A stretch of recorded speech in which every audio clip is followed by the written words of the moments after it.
Base scenario is a smaller scenario, and it is targeted mainly on being able to solution using out-of-the-box configurable features. So that's the background. I don't want this to be Walt speaks and drones on, so please, comments, questions, thoughts, interrupt me anytime. This is an interactive environment, interactive session for us. So about me, I am the managing director for Salesforce architecture within the Crow's Salesforce delivery unit. They wooed me from Salesforce 3 years ago before all the rifts. So I guess I left it at the right time. I left on my terms. I am a Salesforce CTA. And when I left Salesforce, I was leading a team of 45 program and technical architects. At Crow, I am a little more hands-on, and I'm building out their architect group, as well as having some fun day-to-day with the customers, getting to actually get my hands dirty again, which sometimes behind the desk is a little boring. So I see why sometimes pilots quit the Air Force if they get put behind the desk. All right, so that's me in a nutshell. And that picture was taken up at Palisades in California 3 weeks ago. I was on a ski trip with my son. Walter, would you mind letting Aziz into the area? What? Oh, sorry, Aziz, he's trying to get on the internet. Bear with me, folks on the line. I got to take care of housekeeping. I did not get the email, so oh, there it is. Okay. Perfect.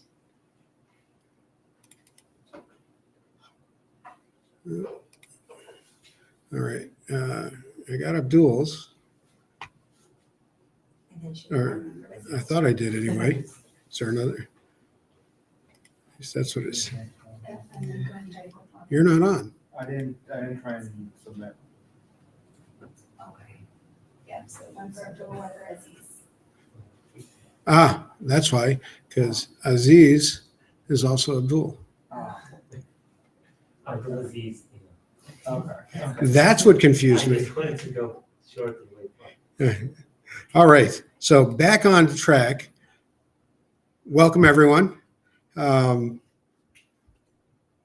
We're going to cover, first of all, what do you mean think like an architect?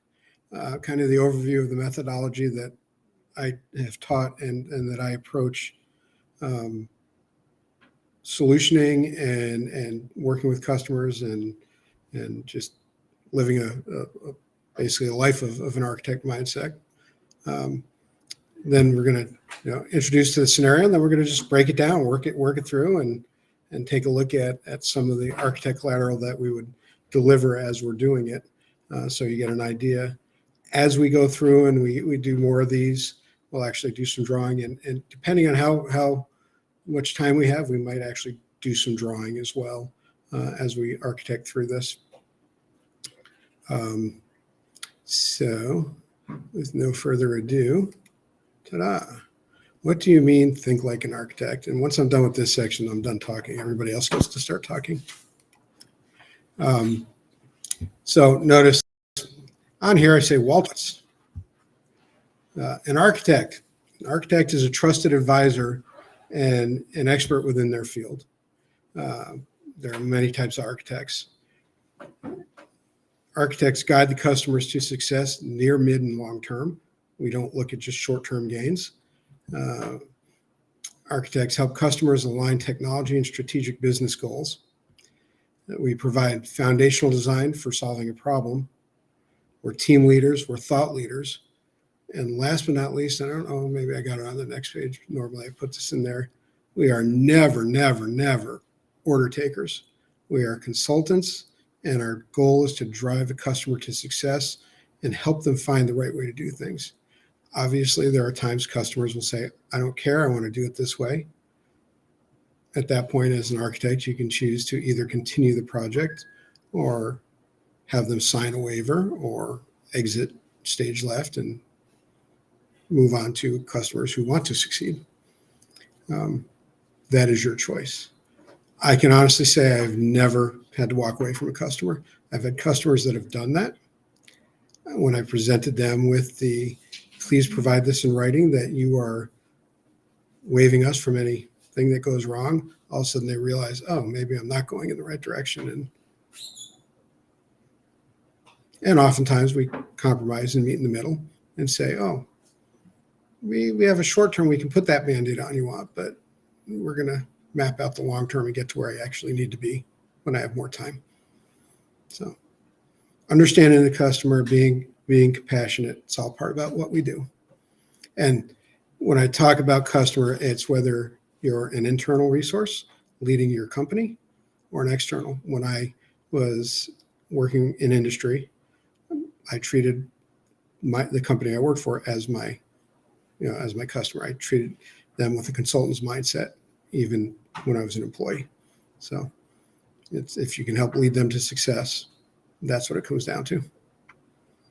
All right. So those are my thoughts. I would love to hear across the board other people's thoughts. What do you think an architect is? Anything different? Any additions? What did I miss? I'd say we have to be good at drawing pictures. Artistic. I won't say artistic because I can't draw a straight line. My daughter's an artist, literally she has an MFA in sequential arts, but you have to be able to draw diagrams and write legibly enough for the customer to understand, at least especially during whiteboarding sessions. Yep. Diagrams must make sense. That's a good one. Go along with that, just be a great communicator, right? So not just your diagrams, but knowing who your audience is and speaking their language. Yes, 100%. Too many times we walk into a room and you'll sit there and we'll put an engineer instead of an architect in front of the room and they start talking ones and zeros and business isn't getting it, even though I'll sit in the back saying everything he's saying is absolutely correct. It doesn't resonate with business because they're not connecting it to their language. So learning how to convert tech speak to business speak is an art that we can actually work on. Took me years to get through that one. Anybody that sees a picture of me or sees me on camera, this gray hair shows how many years I've been doing this. And I'm just getting good at that aspect, actually. So that is a really good one. Reading the rooms. Yep. An architect looks for the best answer out of many answers and doesn't just pick something that you can do, they pick what you should do. Yes. Looking for the optimal solution all the time. Love it.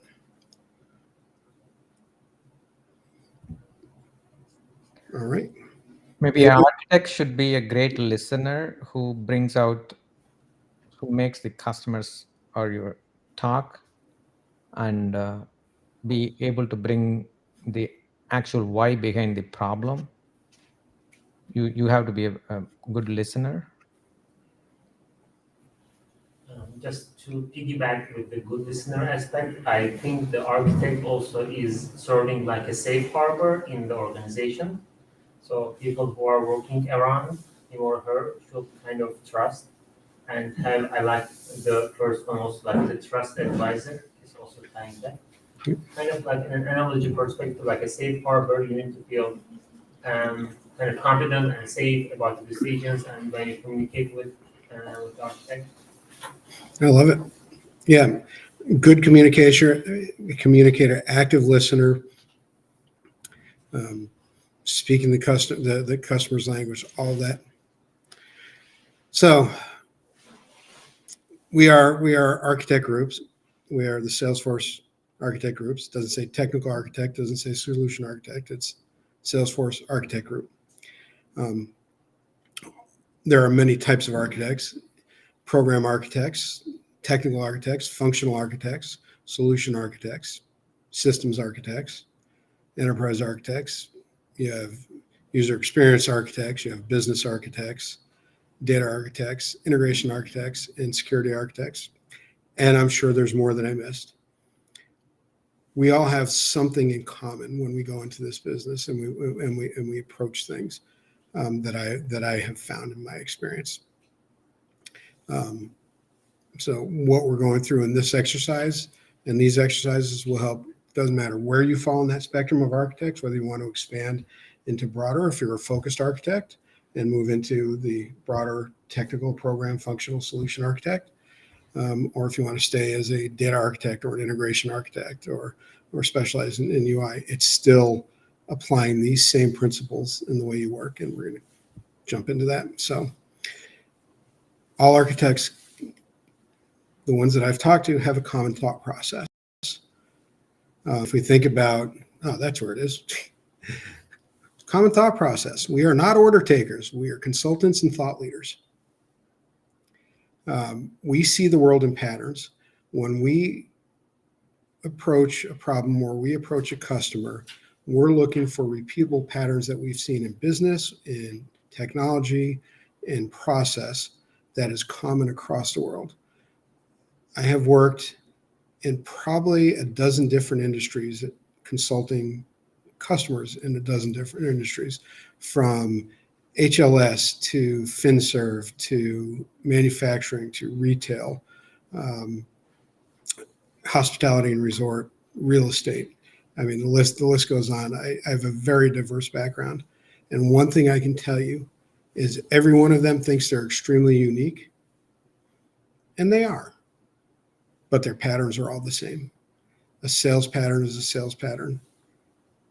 They may have different steps. They may have different nuances. But if they are going through a process of bringing in some type of prospect through the top of the funnel, cultivating that, turning them into a potential customer, going through a sales process, going through the sales, converting that, closing it, delivering, fulfilling, getting the information over to their ERP so they can do billing, invoicing, tying it into their finance system, getting it into a data warehouse for reporting and FP&A.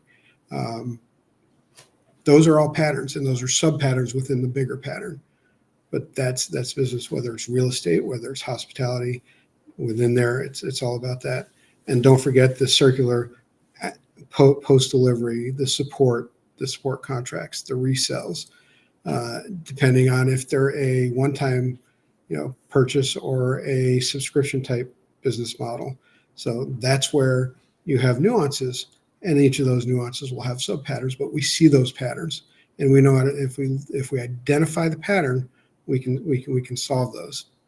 What I will tell you is I look every day for something that doesn't fit into a pattern, because when I see something that doesn't fit into a pattern, we found something unique, and that's our chance to actually create and innovate and start, oh, where's my next patent coming from? Oh, these guys are doing something unique and it makes sense. And we haven't seen that before. So in the end, we guide the customer to success. So those are, once again, my thoughts. I'd love to hear anything you guys want to add to that. Talk around the room, throw that in as what you use as part of your process.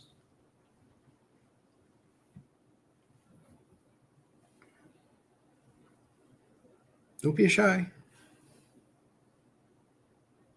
I know there is, some of this is new to a lot of people. Some of this is not. But is there anything that I've named there that you don't do, or is there things that you do that I didn't have on the list? Love to hear it. I mean, I think you have a pretty strong comprehensive list of like the thought process. And the scalability and efficiency are huge. I think also future state. We usually get people who are at a point of pain and are thinking, just how do I make this go away? Yeah. And they're not necessarily thinking, how can I also make this better, prevent other problems that are related in the future. I love that. Add that to also, what is an architect? A first responder. We're going in there alleviating pain immediately. And that's one of the things I look at. Oh, go ahead.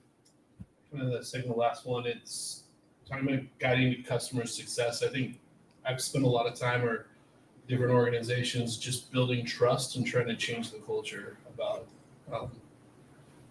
Yeah. how they use technology. So, Absolutely. Can we have therapists? What is that? Yes, therapist, therapist, educator, business consultant. Absolutely. Good question. Is an architect always a manager? Do they always have people No. reporting under them? No. No. Yeah. Or is that common, or how does that structure work? So you can't align business structure to a role. An architect usually will be in a leadership role. Usually, however, if they're very specialized, they may be part of a team, and they would probably have engineers or somebody that would be implementing their design and their work, doing the hands-on, because thought leaders are expensive, engineers less so. So when we look at how that goes, whether or not they're the leader of that team or part of leadership, yes. But an architect alone doesn't necessarily have to be in a leadership. It usually leads to a leadership role if it doesn't start. But I'm thinking like there might be a user experience architect, a person who just absolutely is a phenomenal UX and experience design expert that goes in and can go in and map out a process and make it, functional and easy to use, and has all the feng shui so people go in and feel calm and cool, and the ergonomics are perfect, and they will design that and lay it out, and they'll pretty much do all the work, lay out the wireframes, lay out design, and hand that off to a team and say, make it like this. And their only role after that would be making sure that happens, or getting feedback and working with the customer. But usually that's, when we look at that type, I have my integration architect team. My integration architect, he does have dotted line supervisory over the data engineers, but his main role is to design and choose the right architect patterns and build out the stuff, whether it's in Workato or MuleSoft or Boomi, and then hand it off. Okay. Yeah. And as like sole contributors more, like in like mid-market effect, I usually see them more as like sole contributors. They just come in cavalry style, fix everything, tell you what needs to be done, and then just Yeah, and they're, most of them will be lighter hands on keyboard, because they are thought leaders, and you can get cheaper people to, less expensive resources. Let's speak nicer about that. Yeah. But not cheaper, less expensive resources, more junior, as they're people that are still growing their career, they're learning. But the architects will have to have some level of experience and see business process as they're going. That I have seen. And Walter, this is Marlene. In my role, I don't have any direct reports, Yep. but I work with probably 15 or 20 different engineering teams, and maybe on the list we can add enabler and influencer, because they don't report to me, but I, like you said, I consult and I give them input, and then they go and run with it. I probably change topics in my day-to-day 15, 20 different times, different projects, different context. And so as Yep. an architect, you need to be able to shift what you're talking about very, very quickly. But I know somebody asked about the management part. I don't technically have direct reports, even though in my company I am part of the leadership team. That was a really good way to put that, Marlene, and thank you, because 100% we are enablers, we are force multipliers, and sometimes we have direct reports, sometimes we don't. But what we do is absolutely critical. So that was really good input. I like the way you stated that, Marlene. Thanks. All right. So jumping on. Overview of the architect methodology. This is just, once again, Walt's thoughts on paper. It's not written in stone. Maybe someday I'll write a book on this. Maybe this will be the start of it. Who knows?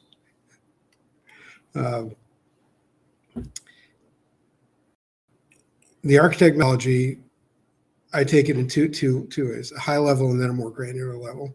At a high level, when you're going in to a customer, research the business you're going into. An architect has to know what the business is about, know their language, understand their market, understand their process, research their competitors. This should be all part of your pre-work when you find out you're either trying to sell to a company, or if you're part of a pre-sales motion, or if you're going to work for a company. Obviously, when I went to work for a company, I did everything from looking up their annual reports if they were publicly traded to, finding as much as I could on the internet. And before the internet, I'd just go talk to people.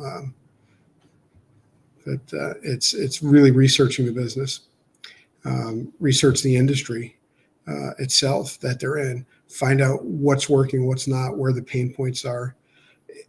I did a research paper way back during my undergrad on Richard Branson, and one of the things he did to make himself so successful is he would go patronize a business, and the one that comes to mind that he spoke about was the air industry, and he was flying on British Airways and had a horrible experience. He said, "Oh, I can do this better," and he started up Virgin Atlantic, and basically, in the space of I think less than 6 months, he first researched it, immersed, went and talked to a bunch of other CEOs. I mean, obviously, when you got money like him, you can do that. Learned everything he could about the industry, talked to customers, found out the other pain points, his pain points. And when he started up Virgin Atlantic, people were, it was less expensive, better service, and profitable, and people were happy. I don't know if it's still that way. I'm going to find out in the summer because I'm flying to London for a cruise, but and maybe I'm flying to London for your architect, and we'll see. Waiting to find out if they want me to speak or not. Anyway, take that kind of mindset. Learn about the business you're going to help. Learn about the industry. Find out ways that find out the Yelp rating of the company you're going to go work with. Find out where customers are saying. Be able to speak to that. And another thing that's very effective is understand their mission statement and their value statements. Because when they start going awry, I always just, your mission this? Oh yeah, let's get back to that. Sometimes it's not so easy. Usually, but these are all tools in this 1,000-pound bag I drag around behind me. Identify the strategic goals. So if you're going to a business, if it's not published somewhere, oftentimes if it's publicly traded, you'll see in the annual report, here's our 5-year plan, here's our strategic goals, and you'll find your mission and vision statements there. Pull that information, be able to talk to that. Once you get on site, get your C-level connections. Really start making that because as architects, we should be speaking at C-level. We're trying to help those customers make strategic changes, be transformative. So if we can at least get the understanding of what the executive team's priorities are, then you can align that to the technology priorities, because any technology priority should be perfectly aligned to the business goals and the business priorities. Should be. Most times it's not, and that's where we come in and try to help them get that way, because it's easy for an IT team and our IT department to get funding if they can show that their value is directly related to a strategic goal, and that value will see an ROI by helping the company hit those goals quicker. And so it's all about business value and alignment. It's all part of, you guys are thinking, I thought we were talking about architecture and Salesforce. Well, this is it. This is the way we think as architects, right? Identify the customer's process and pain points. Now we start getting into, a little bit of business architecture, have your interviews, find out what their pain points are, start going through, asking questions, align with a really good business analyst or business architect if you're not one. start making your list of those, and that will start helping build out, number one, the roadmap. Once again, roadmap should be aligned to corporate strategic goals. I like to group challenges by patterns. So all of a sudden I start seeing, oh, we have this pattern. We start seeing seven pain points are related to one broken pattern. Okay, we can solve that by solving that pattern properly. I use an 80-20 rule, and I always try to convince the customers to take an agile mindset. Some industries you have to go waterfall because of regulation, and maybe certain features have to be completely 100% vetted and tested. So like think of a banking system or something, but others you can be a little more agile. You can define an MVP and then a phased rollout and MVP plus N for future releases as you build out that that roadmap. But if we can focus on 80% of the problems can be solved in 20% of the time, and it's that last 20% that takes 80% of the time, let's parking lot the outliers and get them as much functionality as possible up front so they start getting value as we work on the harder stuff. Work with customers to align on the solution, identifying the trade-offs and business process changes. So we may identify a perfect solution, and it requires a customer to make a minor change, but they're insistent on driving code. Once again, some customers could do that. Get them to sign off, show the trade-off, show the risks, try to get them to go the right way. Define program and individual projects, building the roadmap to success. So everything we've done, collecting the requirements, grouping them, prioritizing them, start building out that roadmap. Define, is it going to be a overall program with multiple work streams, which it may be. It could be we come into a company which, okay, every time I walk into an enterprise or mid-level, they need a data project. So they have no master data management strategy or plan. They may have a broken marketing process. They may have a broken service. And so we'll build work streams and parallel projects under that overall program of transformation. So being able to identify that.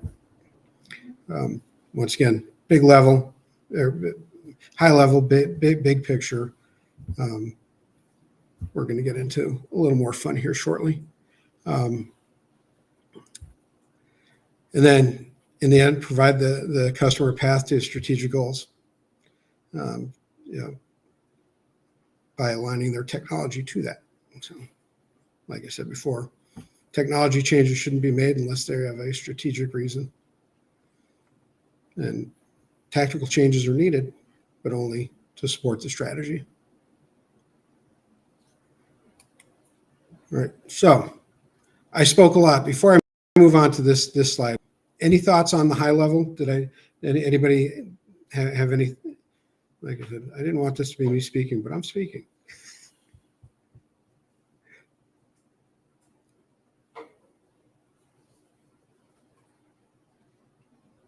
All right. If you think of anything, throw it in the chat. Throw it in the. Speak up later. Just say, hey, I thought of something. We're okay. Oh. So, getting granular as we start getting a business scenario. So oftentimes we don't get to be at that high level. We come in and the sales team did their pre-sales and they had their analysts and sales engineers or whoever they thought was the brain for making that sale, and they give you this grandiose list of what they promised, and that comes in the form of a scenario with a list of projects. So when it comes down to solving a specific scenario, things that we look at the granular level. Number one, am I going to go single org or multi-org? And why would I do one or the other? What is the system landscape in play? We won't touch that so much today, But when we think about, as we start growing these scenarios, which they'll be getting more complex, think about what else beyond Salesforce is in play. As we solve the customer's needs. Identify the requirements. So read through whatever notes were given to you. Really take and identify those requirements.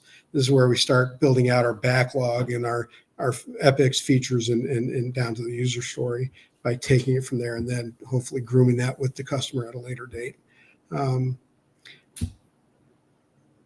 And being able to understand the data model that's going to be needed to support, at least at the high level. And while I'm talking about transitioning this to, yes, I'm on the ground, this also comes into, oh, I want to go to the CTA board. You're going to take the same thing, you're going to accelerate it and go through this if you want to go through that process. Some people it's worth it, some people it's not. I'm glad I went through it. It just, for me, it was like, first of all, masochistic, but second of all, I always like to challenge myself. But I absolutely do not judge anybody by whether they have a CTA or not, or whether they want to go through the process. Anyway, data model to support your requirements. Once you understand that, start looking at minimum user license for internal and external users. What do they need? What license do they need to access? I had one customer that insisted on just going with platform license for their internal, because all they thought they were going to just use the custom apps and custom objects. Next thing you know, oh, we're going to build an intranet and we want to use catalog and build a store. I'm sorry, you'll have to upgrade your user licenses because you can't access product 2. Or go customer. Well, we want to use the same store we're using for that the customer's using through the Experience Cloud. You definitely will need to update your user license. So it's understanding that, and I wasn't the one that sold them their original license, but I was the one that had to unwind it for them. Provide detailed solution for each requirement, at least at a. I won't say put this box there, but definitely detailed, such as we're going to use a Lightning Web Component to present data and have the functionality of the user being able to do this type of input and then initiate a call out to another system, initiated by a button. That type of solution.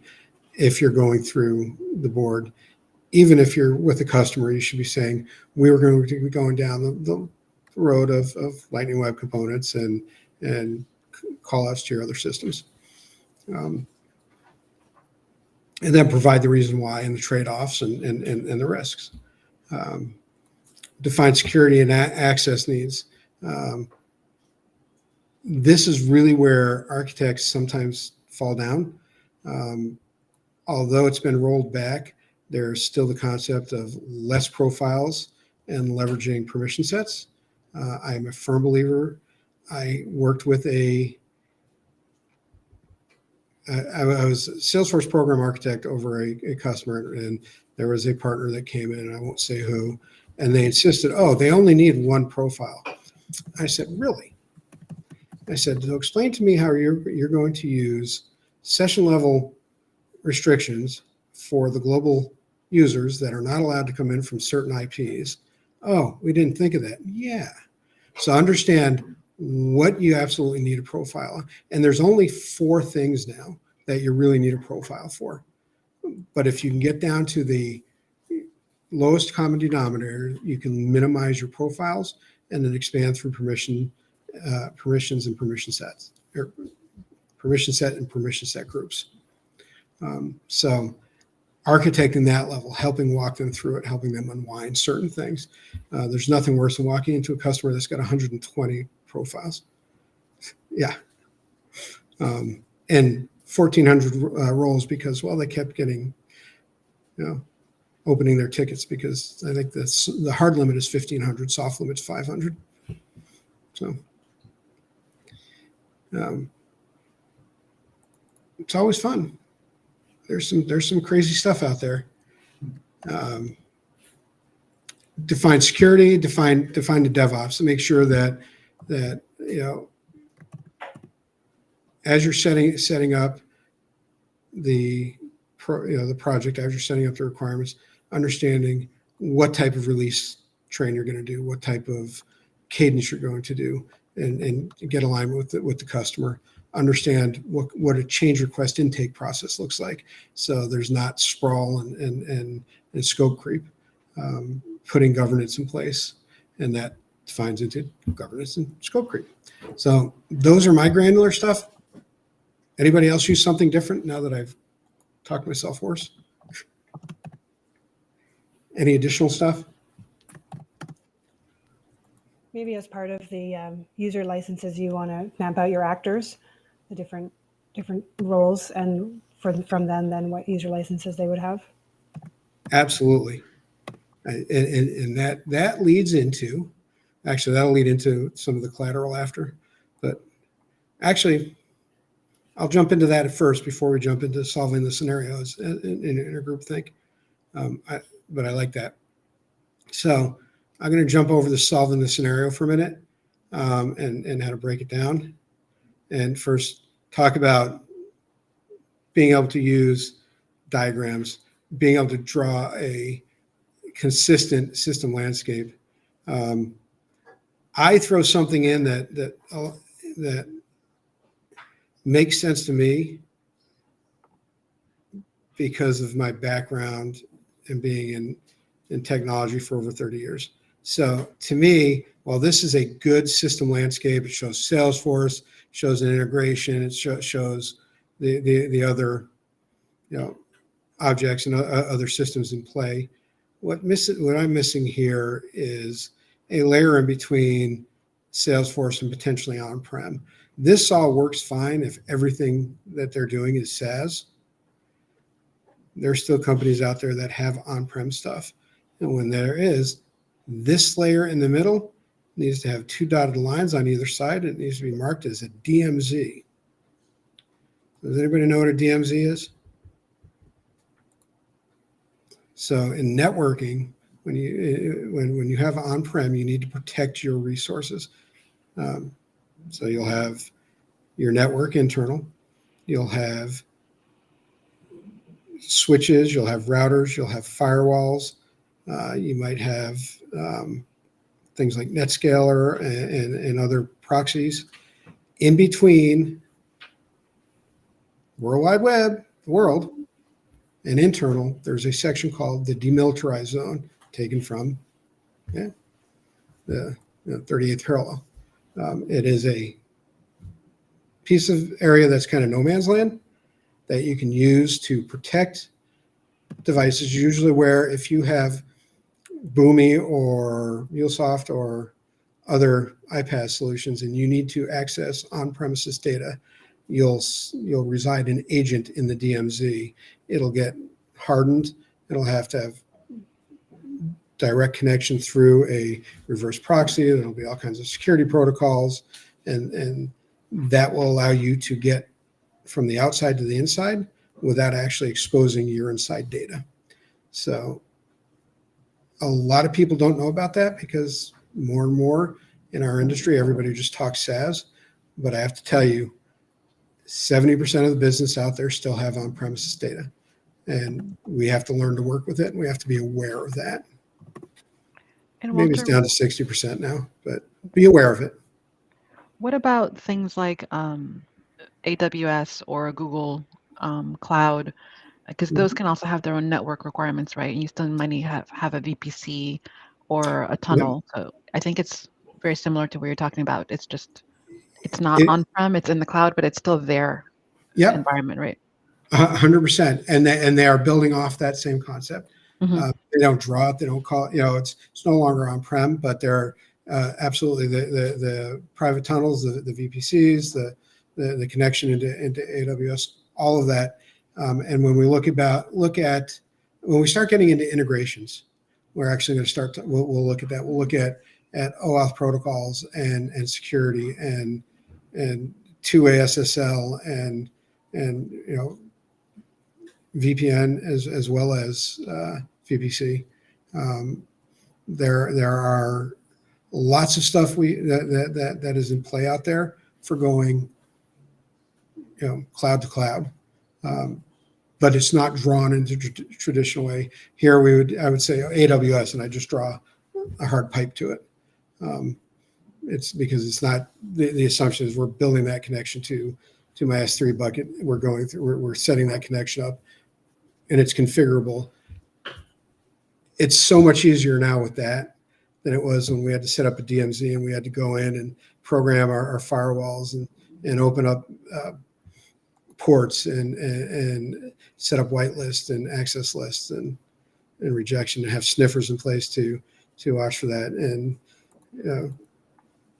we've come a long way, and it's a much nicer world for us that way. And hopefully more and more companies get away from it. One of my big customers right now has a lot of still on-prem. So I'm feeling the pain, but it's okay. There's customers out there that are still using, green screen AS400. Let's write some RPG and CL. So it exists. It's out there. Being aware of it, but within that, making sure. And I kind of went down a path I probably went a little too deep on. We'll get there, but it's the way my mind works. I see something, I'm like, it really needs a DMZ in there. So I apologize for that. Data models. You can grab a data model off of what is it? You can grab a data model off of the Well Architected. Both of these came from Well Architected. You can use Lucidchart and make it a little more fundamental. The key is your data models. Make sure you always have cardinality. You have your relationship, your direction. Call out potential security record ownership. Call out record or objects that may have large data volume issues that you're going to have to mitigate. But always make sure that you draw out your data model so the customer sees, okay, this is how my stuff's going to work. Because oftentimes when you're going through this, you're talking to their architect teams. And then going back to the licenses, building on, I'm not sure who was it that said before, call out the actors, personas, et cetera? Because you were 100%. That was me, Nikki. Yeah, that's 100% spot on. So what I always do is going through the scenario, I list the personas, whether it's sales manager, CEO, CTO, CRO, it could be a partner, sales rep, service rep, and what type of license they need and what reason. And I list those so the customer knows and they can speak clearly to Salesforce saying, these are my users, don't try to oversell me but also it sets Salesforce up for success. So if you think about Salesforce model, they don't want unhappy customers and they don't want to oversell, because in the end, what they end up doing is instead of attriting, they'll roll it over to a service contract or something that ends up costing money. So it's better if they sell right and right size it to begin with and then upsell. Some of their junior salespeople struggle with that, but that's okay. That's why we're there to help them. And so this is a standard license grid that I use, and I put this together and I just write my stuff down, put it in there. It's easy. Once you get, if you decide once again to go board, then you'll use something very similar to this to list that out and go from there. Same with your data model, same with your system landscape. One thing I didn't put in here is going to be the role hierarchy, but you can draw that out. You can build out a version on a sandbox and print the schema. But understand the reporting structure and how that fits into what you're architecting. And then the final is, as you go through writing and grouping your requirements, give the solution, give a reason, any assumptions you may have, and any trade-off risk going with the solution you've chosen to present. What I would guard against is saying, you can do it this way or you can do it this way. Customers don't want to do this. They don't want that. Now, unless a customer says, I want you to give me two options, one that's going to be expensive, one that's not, okay, do not give them choices. You say, here's the way it goes. Now, if they come back and say, that works really good, but we're not willing to take that trade-off, okay, have the other options in your back pocket, but don't present it to them right away. Once again, unless you're, unless they specifically say, I want to see options. Some customers do. And if you do, put it in that way, and then you would put in choice 1, choice 2, choice 3 with your trade-offs, and I would stack rank it by choice 1 being the one that I think is the best, choice 2, next best, choice 3. So, I stack rank it by best, better, and best, or worst, or whatever. Or good. Good. What is it? Good, better, and best. Yeah. So, but once again, if you're going to board, do not give options. Give one solution. Depending on the customer, give the best solution. Have a trade-off in the back. Have an option in the back if they're not willing to go that route. Oftentimes, you'll get to that during the discoveries anyway, because you'll say, okay, you start asking questions. Okay, you don't have middleware in there. Are you looking at some type of iPaaS solution? No, we want to go direct connect. Would you like meatballs with that spaghetti connection, or some Parmesan on top? But anyway, okay. Now I'm just being mean about bad integration design. All right, so going back to why are we here? We're going to look at the scenario, and there's typically a way I do this. Now, one, if you're doing a scenario for a testing situation, review the instructions, understand it, but also there may be from the sales team instructions, work with the customer this way. This customer doesn't like to be spoken to in such a manner, or, make sure that you're, wearing, a bow tie and a tuxedo, or you can go in shorts and a t-shirt. Understand what the engagement instructions, and I try to get the teams I work with to present the project in this manner so we can go in and consume and hit the ground quickly, and that the team has clear expectations. So go in, understand the overview and background of the customer in the scenario. Sometimes you only get a day, so you don't get to, especially if you're not part of the pre-sales and you're just, we're running, we sold the deal, we're on the ground Monday. You have over the weekend to get familiar with it. So read as much, read all the notes, read the scenario. Try to understand current state and desired state. Draw your system landscape, use Lucidchart. It's my tool of choice. Is cheap. Well, it's inexpensive and it does a decent job. Going through, identify the epics, features, and user stories / requirements. Then start building out your collateral. So as we do that, we're going to start consuming this, and we're going to go through, and I'm going to stop talking. You guys are going to tell me as a group. Walter, Yes. can I ask can you give an example of like trade-offs? I mean, I think I know what you mean, but I haven't done that. So. Sure. So trade-offs can be anything from you're giving up a piece of functionality to we want to implement this change, but you're going to have to change your process a little bit. Or if they decide they don't want to buy an iPaaS, being very clear that your trade-off is you're going to have an unmanaged collection of connections between systems that is hard to maintain. So there's always going to be some. A good trade-off is we're going to use out of the box. You're not going to get the exact thing you're asking for because you don't really need it. But you don't say that, of course.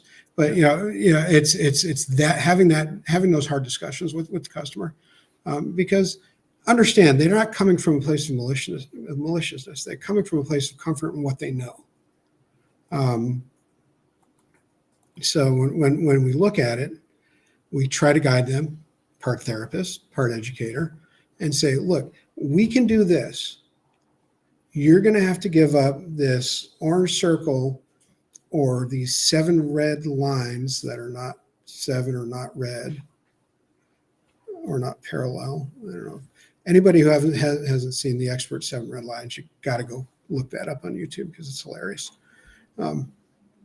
Anyway, you have to give up this little feature, but it's going to save you $20,000. And you're going to have something that's scalable and sustainable and grow with your business instead of painting you in a corner. So, I think the difference between architects and ticket takers. Yeah. Ticket taker just when you say yes, we're going to do that. All right. Architect's going to say this is what I recommend. It may not be what you initially asked for. It may be different from what you're currently using. Here's the pros and cons of why I recommend that, so you know what you're getting and what's going to change in that process. Great. Thanks. all right, now I'm going to open. This doesn't let me open it. I'm going to share the scenario now for those of you not in the room, so we can kind of walk through this as a group. I know some of you have already solved it or have been working on it as you go through, and I like that. So let me do a different share. I'm going to stop sharing one. And, oh, hi, I can see everybody's face again. And we're going to share again.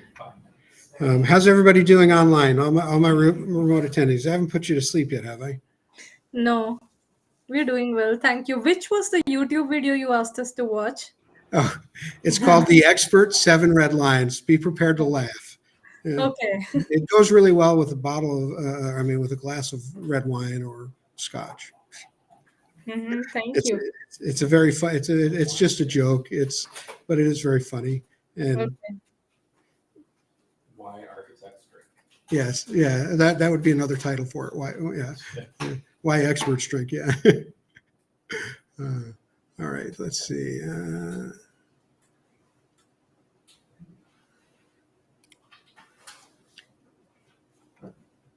Bear with me. I'm trying to find my Word doc now to share. There we go. Okay, everybody's able to see the scenario?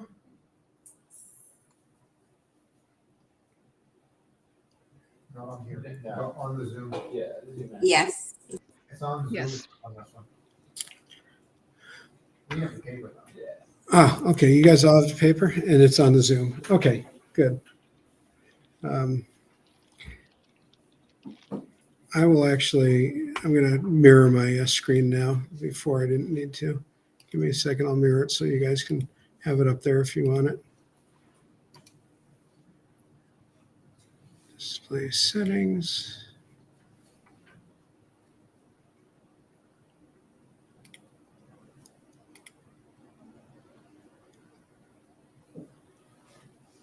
Okay.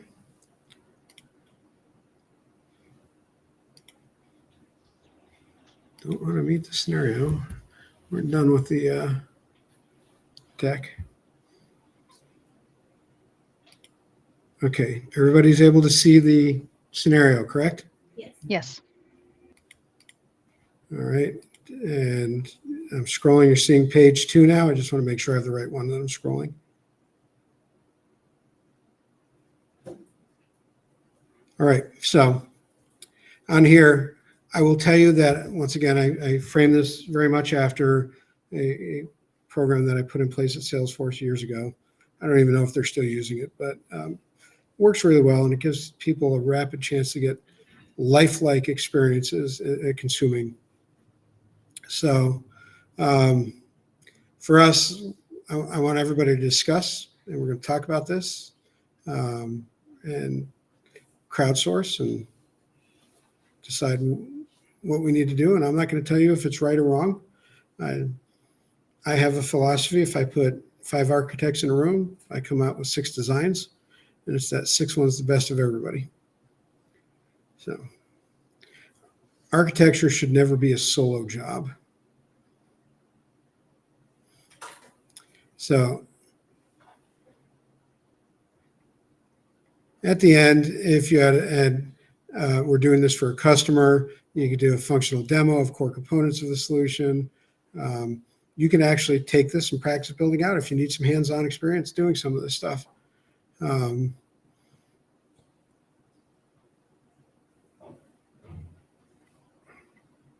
So going into the problem overview. Somebody else take over for me. What's the overview? Who are we helping and why are we helping them?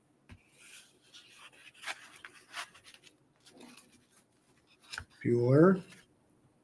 Oh, you're asking somebody. To Anybody? Yeah, anybody. Yeah. All right, I'll read Or just if you've read it, Oh. just talk about it. If you haven't, and just give us a quick. What are we solving and why?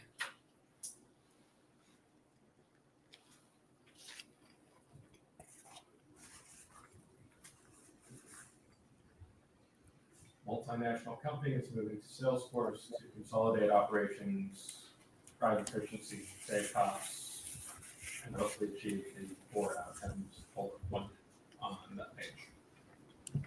So territory management, Say that again. is it territory management? I mean, we need to focus on. I don't want a solution yet. Okay.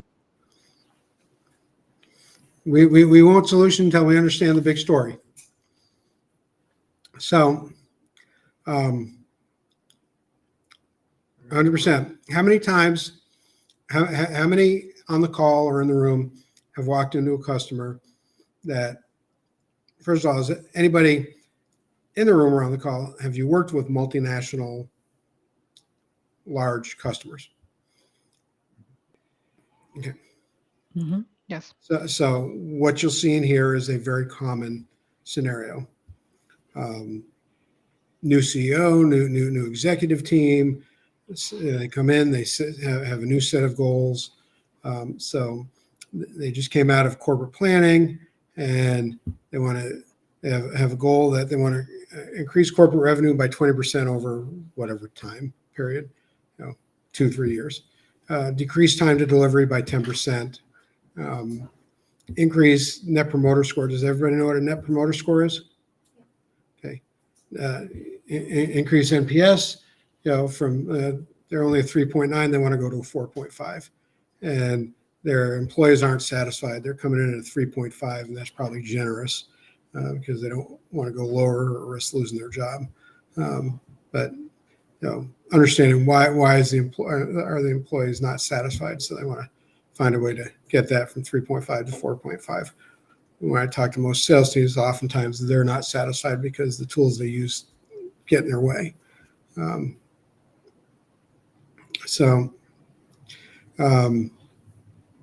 Binary international, nice ones and zeros. It's all ones and zeros for me. There's 10 types of people in the world, right? Those who know binary and those who know binary and those who don't. Yes, I am a geek. Anyway, Binary International operates North America, LATAM, EMEA, APJ, and each of those regions are managed by an EVP. So what are we doing? We're consuming this. We're understanding the layout of the company. We understand the reporting structure. Okay, so I've got regions. What else do I have to worry about? Oh, there's a new chief technology officer. So this is where I would start drawing out kind of my role hierarchy or my reporting structure that may or may not stay consistent as I get deeper in and find out different things. But I'll start saying, here's my reporting structure. This is who important. These are the ones that are asking for the changes. So they got a new CTO. He was appointed with the objective of reducing IT expenses for up to 30% for the current year. It's a pretty heavy task, but we don't know what was in place. What was their current, infrastructure? How much was bespoke homegrown systems that they can unwind and get rid of heavy development costs and go to more config and more, SaaS and et cetera. I think we've all walked into a customer and helped them reduce their expenses substantially by moving off-prem to software as a service, platform as a service offerings. Anyway, so CTO is excited to leverage SaaS solutions provided by Salesforce to increase speed to market for system enhancements. They want to leverage out of the box functionality, easily configurable product extension while reducing developer costs. So the team has a mandate to deliver solutions, low code, no code, with a path to success. That's his idea of finding ways to reduce. So I've been fortunate to have 4 customers out of about 50 really push the low code, no code. I've had others where they had a concept of, oh no, we'll mature our stuff to the point of needing code. Fortunately, I left them after I got them through their configuration period. So they decided, oh, we're going to now code our stuff, or that person left. It comes from an engineering mindset that used to drive technology and IT teams. What we bring, and we have to understand when we walk in, it's essential to make friends with the tech teams. And sometimes it's hard because they don't see it. They don't understand it. All they know is, I used to be able to write this. I could do it. Yeah, it would take me 18 months, but I could do it. But I controlled it. Well, okay, but what happened when you leave? Well, I don't care. I left. And that leaves the company with a bunch of code that somebody has to reverse engineer because they forgot to, comment it or didn't document. And so anyway, all the solutions, but these are, as we're dealing with IT teams, and don't get me wrong, I've sat in the CTO seat. I've sat in technology. I started in desktop support and worked all the way up through IT. I'm very sympathetic to the IT team. So it's with them. It's a lot. It's, if I can get the foot in the door, I can start the education process. And if I can start the education process, I try to come off across as more of a mentor than oh, you have to do this. Once again, therapy, educator, giving them proof of concepts. A lot of times it's just they need to be shown. So anyway, low code, no code. Going down, business divided into 3 divisions. So we know that they're computing, virtual meeting, and professional services and support. So what do they sell? They sell computing stuff. They sell virtual meeting solutions. So conference room setups, cameras, switches, telephony. And they have a support and professional service implementation branch. So they sell the stuff, but they also install, implement, and set up the software, and then train, and when things are broken, handle support. So like support contracts and all that. So runs the gamut from hardware all the way to subscription-based sales. Yay, be a fun thing to build.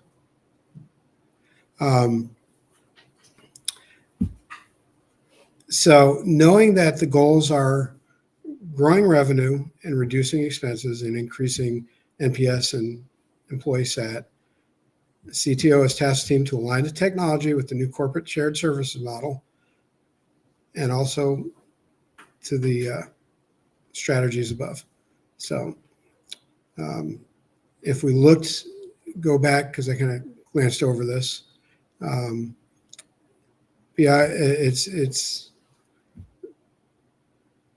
what did I write in here? So Each division is managed, so they have the three divisions. That each division is managed by a division president and regional SVPs. So each division exists separately within the regions.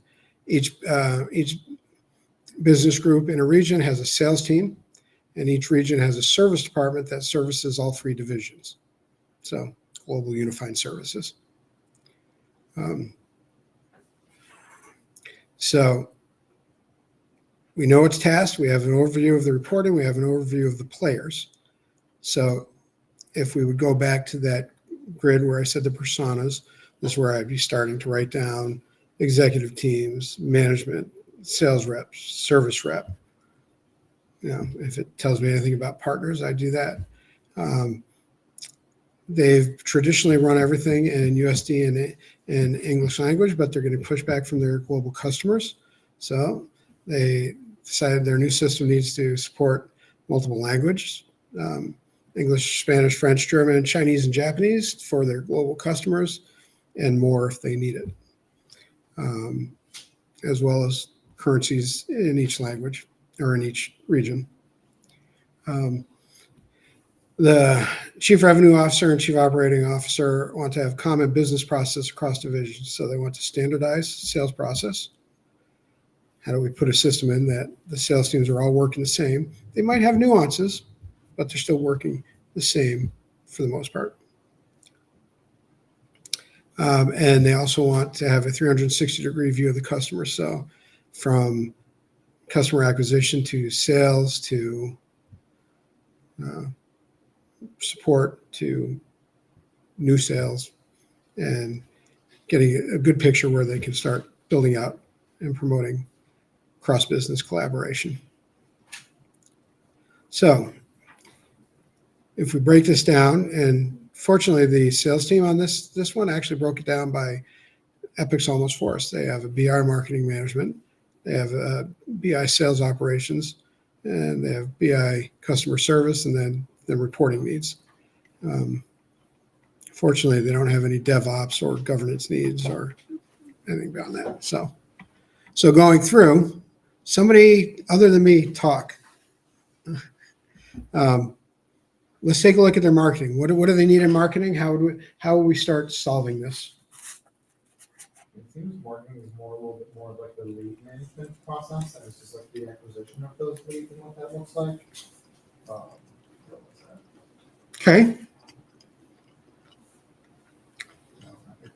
So if we look at each bullet point is an identified pain point or request from either the CMO or pulled out of an interview with users.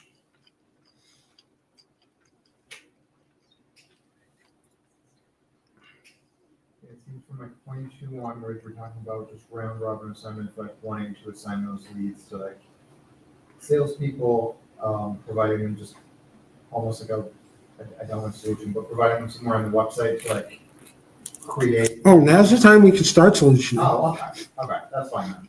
So we can do like lead assignments in like 22, where we're basically automating that round robin assignment. What is this lead assignment you're talking about? Yeah, I'm just using like the lead assignment there. Basic web to lead forms on the EVP for computer sales, suggesting that someone needs to leave a comment, because they were lacking a lot of that information. So if we provide them just basic information, What about the first bullet though? The first bullet, I was going to leave that to Brittany. She's the marketing guru. She's a marketing architect. This smells like a Pardot situation. Yeah, that's where I would steer them. Hang on, wait, I'm going to duck because lightning's going to hit you. Oh my, okay, yes, okay, granted, I haven't like researched enough on Marketing Cloud growth, I didn't need to. But if they're trying to do something low code, no code, and you did use the word prospect in here, which I mean, I think it's part of it as well. Well, the prospect is used in pretty much any marketing platform. Yes. So yes, an external marketing platform of some sort, not Pardot. Oh, you don't like Pardot for this? Okay. No, I've seen Pardot take down Salesforce when they've done data migrations. Marketing Cloud grow. Account engagement. We just use HubSpot. 7 years ago. Oh my god. Well, yeah, I mean that's an option too. Yeah, if you want to think of it. I don't even know if they're putting any money into improving? Are they doing any investments in Pardot at this point? No, we're literally doing a migration right now because people are like, we need to get up Pardot. Yeah. And they're pushing them towards Marketing Cloud growth. Exactly. Yeah. So, I mean, everything's going to Marketing Cloud, but you have Marketing Cloud, you have HubSpot, you have Marketo. You have, you have, I mean, and so here's another thing. Just because we're sitting in a Salesforce group doesn't mean we don't work for Salesforce. Now, while I am a fan of Marketing Cloud, a customer may have another tool in place. I'm not going to tell them they need to get rid of it. If they have something like Marketo, if they have HubSpot and it's doing what they need to do, if it's running. Now, if it's doing everything they need to, fine. If it's not and there's gaps, then we have to play. But let's look at Marketing Cloud. So why would this bullet be such a good candidate for Marketing Cloud? Or Marketing Cloud growth or Marketing Cloud engagement? Just Marketing Cloud. I would argue though that outreach proactively by email and potentially social media, it is nowhere near enough to be able to make a full solution without a lot of assumptions. That's true. Make assumptions, and I mean. So what would you suggest account instead? Engagement, sales engagement. If you want to be a lot more efficient with money, go HubSpot. That's what I'm saying. So don't be afraid. Don't be afraid to go out of it. The CTO also is on the Salesforce kick. So I would be careful with how many non-Salesforce I'm recommending, even though I know like. Yeah. But the other argument too is like HubSpot is also probably the cheapest solution out there. So like it gets us a lot closer to that 30% just out there. Its value is way higher than what Salesforce can compete with any of the marketing. I mean, you can go to non-HBS sales engagements, and you're still going to get outpriced by what HubSpot can provide feature-wise for the dollar. Yeah. How about on the remote side? My remote attendees. What are you thinking for that first? Well, I think you can talk about journeys like their email and social media, that have journeys with Marketing Cloud. 100%. So the point I'm trying to make here, and as we're discussing, there are multiple. So some of these things you can't get into. So if you're a CTA board, grab Marketing Cloud, black box it, make an assumption there, but in the real world, understand the true need, understand the expense, understand where it ties in. I have one customer that swears by Marketo, works for them. They're able to do what they want to do. I have others. I mean, HubSpot is doing a really good job on customer journey with outreach on email and outreach, the social media stuff. We used to have, was it Radiant 6, and it was supposed to come into the social media studio in Marketing Cloud way back, and I think that fell off the rails, or I don't think it's really viable. For which product? Marketing Cloud. It was called Radiant 6. Radiant 6 was a social media collector, and it was supposed to build out the framework for social media studio within Marketing Cloud. But that's a big aspect of it. So anyway, don't just skip over this research, figure out what the customer wants and what they absolutely need. And about a year ago, I did a presentation on a non-biased decision matrix. It's out on YouTube. I did it for the community. It's out on our YouTube channel. You can scan through it, pull out or just email me, and I'll send you my template. But it's taking and building out your requirements for a requirement. So if I have choices and I want to bring in a third-party tool, how do I measure them apples to apples? So I set some a couple go no-go requirements, and then I have a list of nice to haves that are weighted. And then I take 3 or 4 options and I evaluate them against this list that's co-developed with the customer. And then I evaluate it. I have the customer evaluate it. They do their, have the vendors come in, present whatever, and everybody writes down their score. At the end, you should have a non-biased number at the bottom because it's a weighted score that says out of all the stuff, this one by score answers our needs the best. This is the way we should go. So whether it's Marketing Cloud, whether it's Marketo, whether it's HubSpot, whether it's Pardot. What seems like Yeah. a reluctance with like an external system though is the Marketing Cloud users or the marketing users are manually copying the leads into the CRM, which implies that it's already separate. But a HubSpot Salesforce connector will just like. Well, that's part of it. Yeah, that's part of it. But they have all different systems right now for their Yeah. So their own CRM system, whatever their Yeah. marketing system is that they're using right now. Their current process is going to be replaced because this is not going to be the only process that you're And the solution is I would integrate your marketing and based on that, I would build your, you have a lead list in Salesforce. I could build my campaigns, have my campaign feed a marketing outreach list in market, in the marketing solution.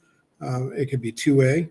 I can have things such as, I could have top of the funnel. I can have a demand gen in a total other system, and have that either feed my lead object and my lead object feed my marketing, or I could have it feed my marketing and my marketing feed my lead object. It just, this is one of those where you work with the marketing team, you find out what's the best scenario, and you know what I'm talking about. It's the whole top of funnel, but being understanding that. So we know that the first bullet is going to be solved by something that's not Salesforce. It might be Salesforce adjacent, or it may be a third-party app that does Salesforce adjacent stuff. And I mean, if you're drinking the Salesforce Kool-Aid, it's probably Marketing Cloud Growth, Data Cloud. Yeah. Pushing into Sales Cloud when things are converted. Exactly. And you could absolutely go that route.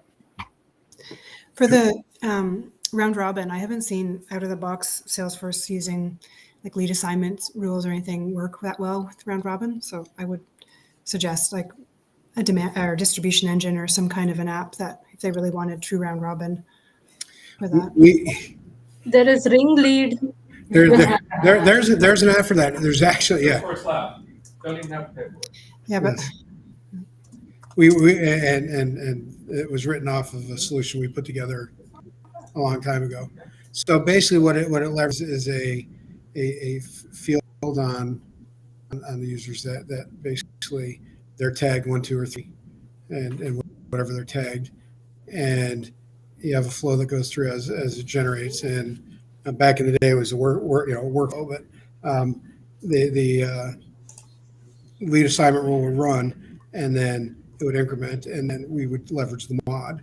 So it's whatever number the lead was, it was that divided by 3. And if if there was, once it's not visible by 3, then the mod's going to be, But that assumes that every lead would be going through the round robin. Like if you have 10 leads that are being assigned for some other purpose, and then you have 5 leads that need to go through round robin, it wouldn't necessarily work that way, right?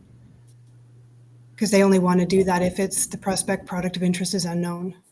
100%. And you know something?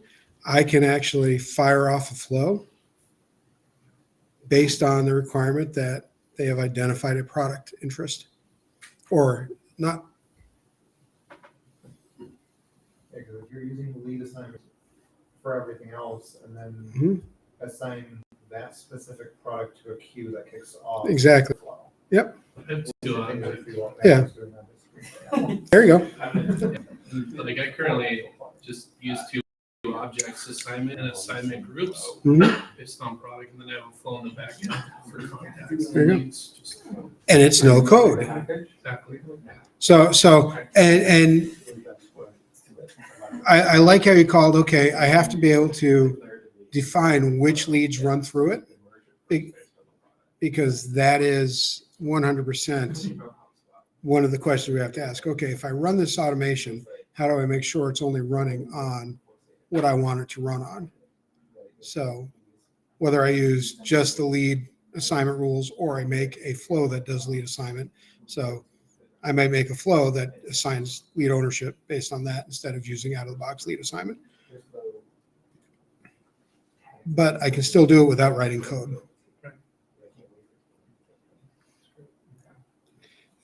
And going back to what we did years ago before we, didn't have flows, and before we didn't have process builder, you had workflow rules and stuff like that. We got creative in doing it without writing code, and it scaled pretty well. But as Salesforce evolves, so do our solutions. Those are questions. Those are good questions to ask. If I do this, how do I make sure? All right. So I find the low code, no code decision point is getting foggy because you can do so much with flow that can get really crazy complicated. Yeah. Just because it's not code doesn't mean it's not overly complicated. So it's an interesting point now. 100%. And making sure that you've documented your flows. And so I have. Einstein's supposed to do that for you now. Have you seen that? I don't know. I've seen Einstein's dumb brother. Flows, so we're good to go. I've never been able to get it to make a flow that works. Not the simplest of flows I've possibly tried. Yeah, I can't do it so I far. always spend too much time reworking them to get them to work. They never do. Oh, when I tried it, it literally did. I was like, create something that lets updates this checkbox, and it was like, this is too complicated. Error, cannot do. There was like ChatGPT. Yes. Oh. I know. That's the feedback. Okay. So we won't talk about flex prompts. Oh, I actually have one, but I liked that though. Well, not flexible from email. Yeah. All right. So going in, I want to make sure that my remote attendings, you guys have given up your time to join this too. So please shout it out. Take yourself off mute. I don't think I've got anybody locked down. This is an open forum. So the EVP of computer sales suggested that there are many visitors to the BI website that leave positive comments on their product, but his team do not know how to contact them.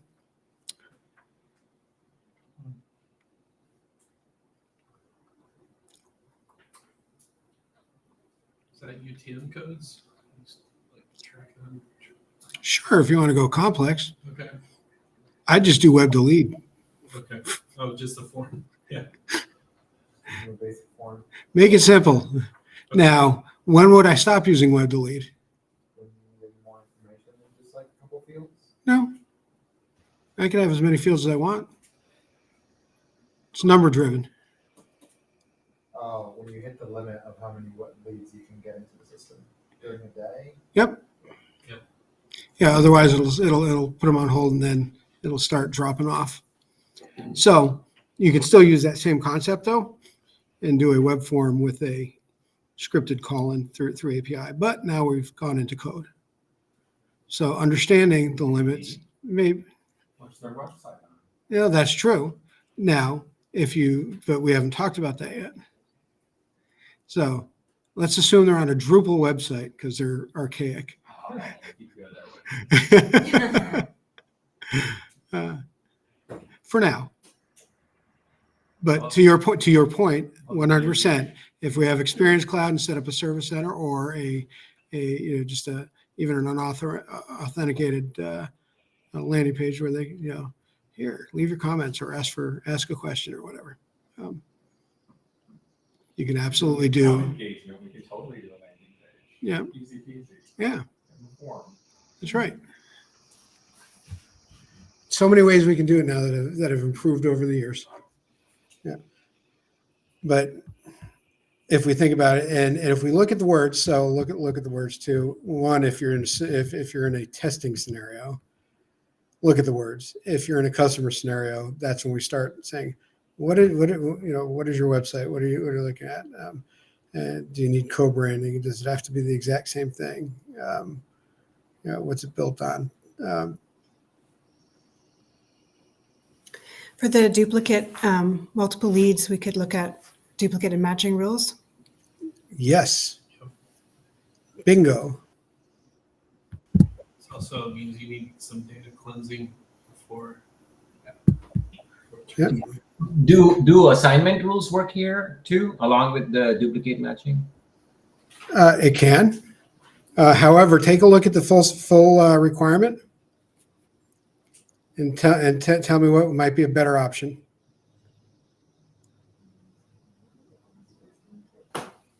Because it mentions like same email and phone numbers, creating multiple calls. So if you did a duplicate match on email and phone. It is. Actually, I'm thinking of a different section down below. So forget Okay. that. Yes, assignment rules will work, but first you ought to either merge it or update it if it's coming in, or have a cleansing process. So duplicate matching rules, 100%. Use dupe blocker. Well, if it's generating, If you don't like that, grab demand tools. if it's generating like automated responses based on just record creation, you'd probably want to look at editing whatever's making the multiple calls to flag it so that it doesn't trigger whatever, if it's a manual call or if it's like a triggered email or something. So we have a call center expert in the room, by the way. Yeah.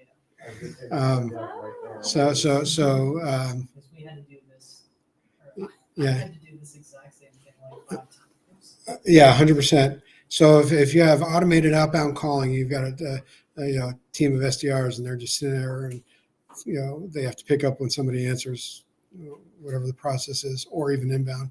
But for this, it's going to be outbound.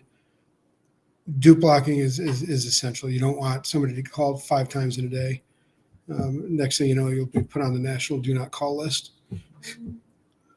So we're assuming they have an integrated CTM? No, but if they do, that would be something to consider. Sure. On the opposite side for the duplicate emails, if we're just using web delete or something. Yeah. Okay, well, we also have to make sure that we're not rejecting records depending on how you're setting up the Correct. duplicate rules. And if you forbid that duplicate rule and it's coming in through an integration, hopefully you have your reporting turned on for that. And see if and also it could be a legitimate dupe. It could be a customer is in the system because they asked about one product and then 3 weeks later they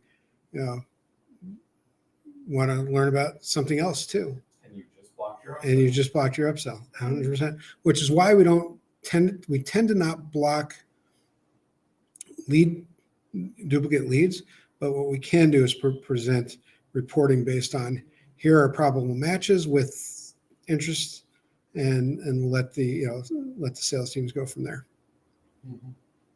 Well, I wonder why the marketing team flagged it. Like maybe the concern is just that they want to make sure that they don't email the same person multiple times. Like, and Exactly. If that's the case, then your marketing automation tool is going to handle that. Yeah. There you go. Seamlessly, right? Unless you're very inexperienced with Marketing Cloud engagement. Okay, there's a checkbox that you need to look out for and such. But any tool that they pick, we'll just have to train them to make sure they know. All right. We are running out of time. I'm talking way too much. Okay, so while on a call with prospects, we're going to start buzzing through this and we're just going to call out some things. Yeah. So think about it. So if a marketer is on the call and they need to ask a series of 10 questions and they may change based on whether it's a lead or a country or account language or if they're already a customer, how would you handle that? It can be conditional logic on the form. It can be a progressive profiling strategy. Sales engagement. Agent Force SDR sales coach. How about a visual flow? Yeah, so I was going to say like a screen flow. Yeah. So, yeah. Just walk them through. In the old days, and let me pull out my walker. We would have written a wizard with Visual Force and walked them through that route. Now you use the format in LWC. Yeah, exactly. Yeah, exactly. Now we use the screen flow, but absolutely. when you look at these, try to keep your solution simple, because you can get complex from there if you need to. But if you start complex, you really hard to unwind with the customer. So the first thing you look at, oh, okay, we have a solution that's pretty much out of the box-ish. We can use a thing called a screen flow to walk your salespeople through. You can leverage console and screen flow, and hell, if you have integrated CTI, you can have a screen pops up with a customer, and if it's a known customer, it'll pop up with their information. If it's not, it won't. You can go all of that. But it starts simple. Well, I think this starts off as a troubleshooting of, okay, Yeah. show us what you're looking at. If it's a record page that's loading slowly, Yep. they have some sort of external call out or a third party tool on there. Everybody That's takes it. like 20 seconds to load for one of my clients on every single page that I went to. And I was like, okay, well, this isn't going to work. So at least move it to a different tab or something so that it's not loading upon the initial load, it's only loading when they go to that specific component and they need that call out. 100%.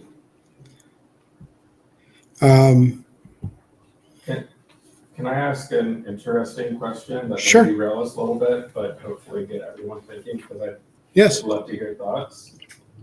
One of the earlier questions, and we're going through, and seems like kind of the sales body things now. Yep. But didn't see anywhere until the very end where we were calling out, have we decided one org or multiple orgs? Because I thought this was a simple question, and then I reviewed some things and went, oh, no, I think there might be some discussion over that. We haven't yet, and this is where we can definitely do that and discuss. This one is fairly simple. I wasn't going to cover it too much in this, other than something we should consider. In a scenario like this, looking at regions, looking at data compliancy, looking at data residency, if we can't answer that, and so when you're making the decision, what are your decision points?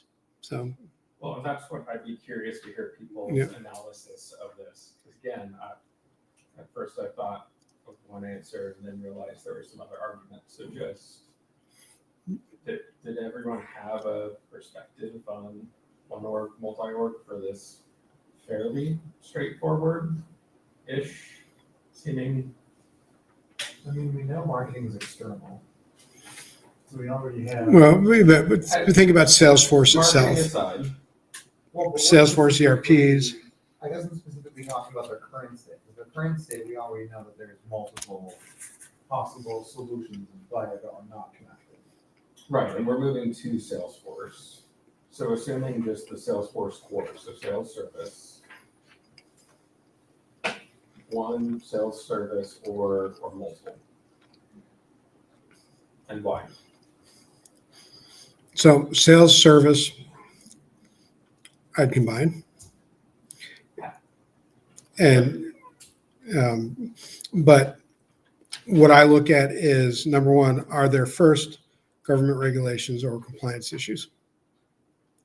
If there's not, I've always lived by if I can do one org, I'm staying one org, because it reduces complexity.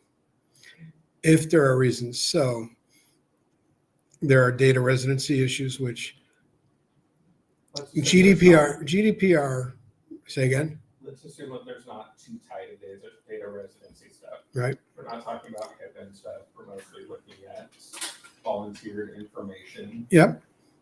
So assuming that's not the case. In this scenario, for me, I would look at one org at this point. Is there anything about this that makes you question if there might be good reason for multi-org? Because I too circled one org and didn't even think twice about it. So there's things that we would want to consider. Number one is size of customer base. If we start running into limits on if the customers are, I mean, when I look at massive orgs, hundreds of thousands of they have hundreds of thousands of customers. They have Experience Cloud sites are way beyond capacity. They can't manage there. For this one, the biggest thing would be China, but that's going to be a data thing. As I look through this and the way I read this, the regions are fine. Data can be segmented. Even the divisions, I mean, because they want to do cross-selling, they want to start collaborating. It may not be in there, but that's what I'm reading into it, because that was what I was thinking when I wrote it. So when I wrote it, it was single org. So if I put something in there arbitrarily, it's just because You also sometimes have manufacturing and subscription I do. side by side. And you don't get too much past sales service, the actual fulfillment, operations, subscription management, all of that. Like, there's nothing in here to actually start to do that. No. But reading back on the company profile, looking at, okay, are they going into more logistics heavy with one versus self-service, subscription management, something like that? So think about, I mean, are they a channel partner, or is this like a Dell where they have, okay, I've got multidimensional quoting and CPQ with feeding out now to a sales order to a fulfillment center that has to then assemble, because I don't care about the raw materials. That's going to be handled by a different supply chain system. But I still have to understand fulfillment and get it back. Maybe it's just a call out to the fulfillment system, and it doesn't have to happen here. And it's still going to be one org. It's just, what does the rest of my ecosystem look like? I think for a small, medium-sized business, Mhm. one org still matches. Yep. That was the only part that made me second guess, depending on the scale, if they're going with logistics or the fulfillment on the I will. hardware manufacturing side. Yeah. And PSA on the services side, can see that getting very cluttered, or especially when you layer on top all of the other requirements that they have. If they're trying to run, departments, if they're trying to run PSA out of Salesforce, yes. If they are using another system, say Workday, for their PSA, then it's just a matter of shipping I've sold this, here's the resources, go fulfill it and report back to me on the expenses. You think about Workday PSA? No, and I will tell you firsthand. I've worked with other Workday things from the HR and other parts of Workday. It seems to work well. I haven't heard of Workday as one of the PSAs, I've heard neither heard here or there, but even that, or tied in with ServiceNow, or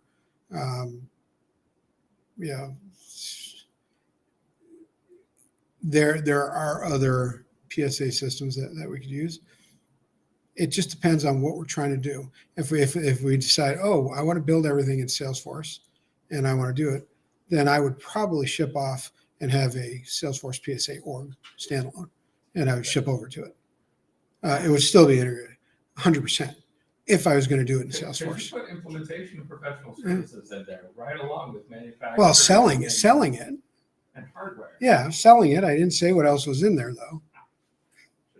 Yeah. That's fair, because it does only say that Yes. it's sales and customer service. Yeah. There's nothing else operating. There's an external ERP.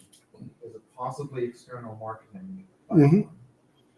That's really it. There's It's nothing external else. everything. They're looking at what to move over. And Yeah. this is probably phase one. What does phase two look like? Curious What if do I I- can be that guy, because I have to leave soon. I want Yeah. to keep bouncing through. Not to, This is why I met your brother. yeah. That's okay. Not where you're But- at, and that's- where you're and going. honestly- We know that your sales service and Yeah. marketing. And I I honestly, I've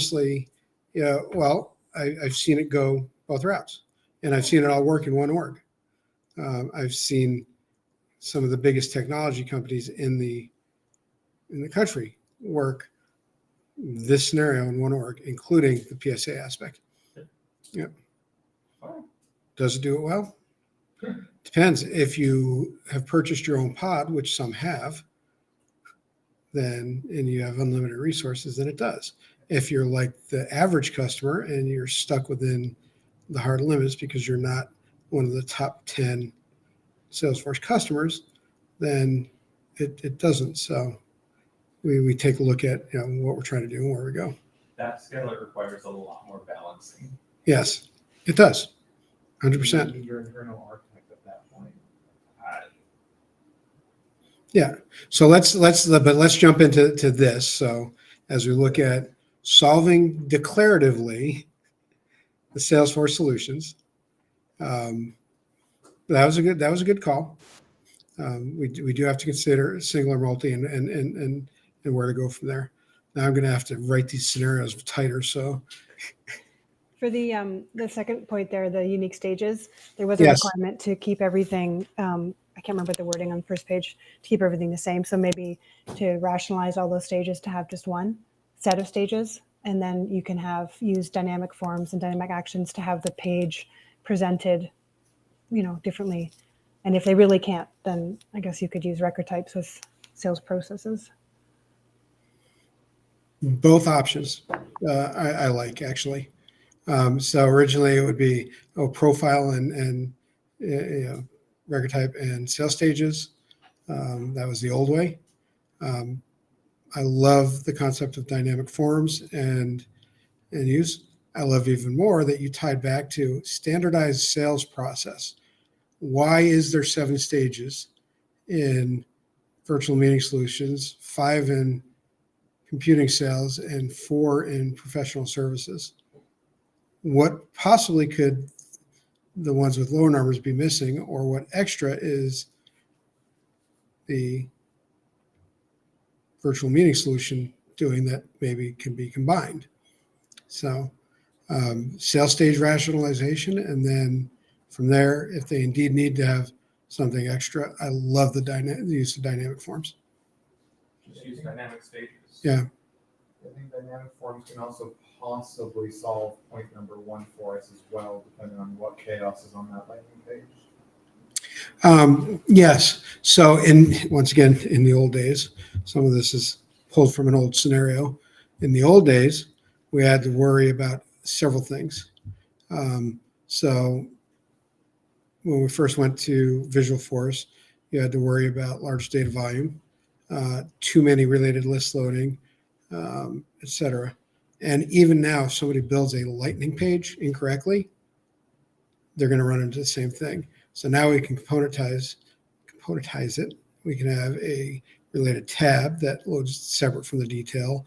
We can have a related list component that will lazy load. So there's all kinds of stuff that we can do now to get around that. Yep.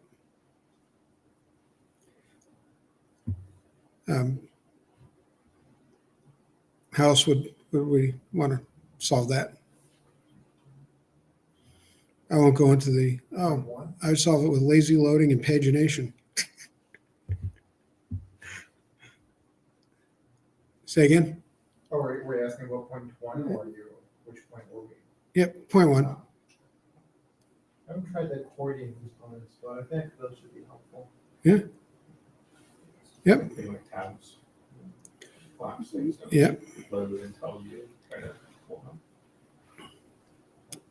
them. Okay, when engaging with the buyers, often they are okay. What did I even write here? The executive is the buyer. Okay, so the executive is the buyer, and they have an executive assistant. The executive assistant is often a gateway to these executives, and only certain people are allowed to talk to these executives. How do you protect that information? So it's all about having data on a record that can only be seen by a specific set of people, but fields level security isn't going to work because it's based on Just use role hierarchy. could. You can make it a related list and keep it private and then have it shared based on implied or explicit? How would you handle it? Private opportunities with op teams. That is a way.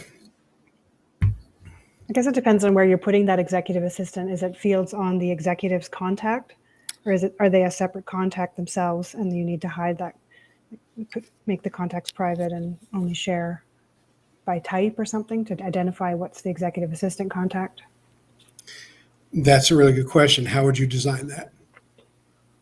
I know how I would definitely make it its own contact record because it's going to have all of the same fields you need for the executive. Mhm. I'm leaning toward also doing something along the lines of maybe a custom permission and the showing that related executive contact on the executive, because you want to be able to have that link between those records because they're related to each other, right? They shouldn't be independent records, but we want to play with that a little bit.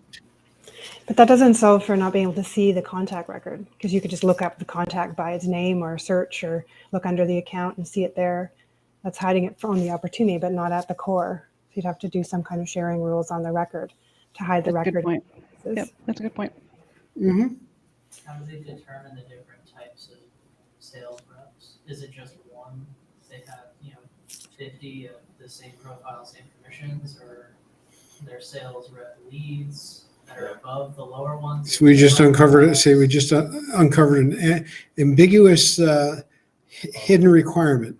We have different types of leads. So they may be a group of salespeople that have been authorized to talk to certain levels. So they may have a slightly different title or a slightly different permission set.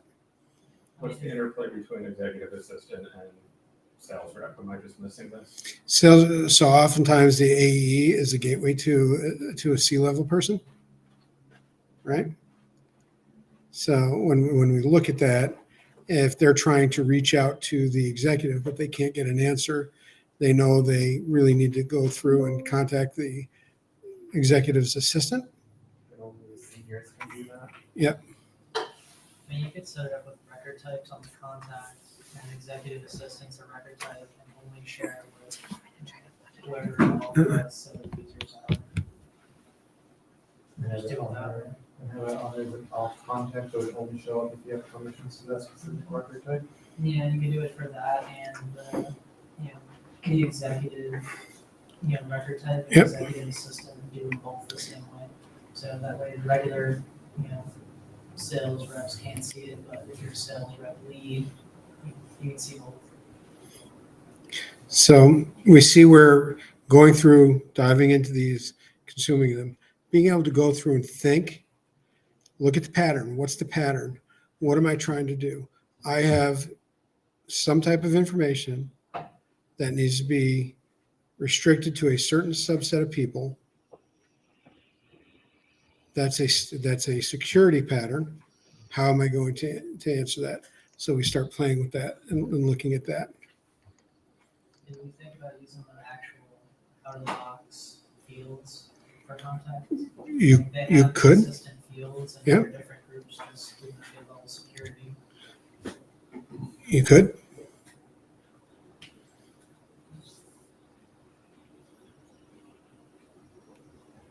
I retract mine completely. I wrote it the other way around. I'm working with a bunch of sales executives who have their assistants Yeah. that are helping them as pseudo SDRs, Yep. and I'm opening up access from the opposite way around. Can we reverse that logic though? Maybe. But it's that. So as we solve this and as we think, so it's how do we think like an architect? Look at each of these. Look at the pattern. So I took a lot of time really setting the stage today, and I promise you our next one, I'm not going to talk nearly as much. We're going to dive right into, but I wanted to set the stage so everybody understood what thought process we want to adopt, and then we got away from using the thought process. So as we look at these requirements, take these and start applying the thought process, try to identify the patterns. Instead of the solution, start by writing the pattern down that you're seeing. Where have I seen that? What does that pattern look like? How have I solved this in the past? And then we can have a chat on the community and talk about that. There will be a new scenario coming out for next month, which I will share. I'll try to make sure it's more locked down for clarity on multi or single org. These kind of questions where we come up with, well, what about this? What about this? This is what always got me stuck when I was trying to prepare for CTA and doing these, because I'm just in my own head in a room going, I don't know, like come up with all these ifs. So it's really important, I think, to just make assumptions, move on, and stay high level. Yes. Otherwise, you get totally like we are. You get just stuck in one of the requirements. You're not going to get through it all.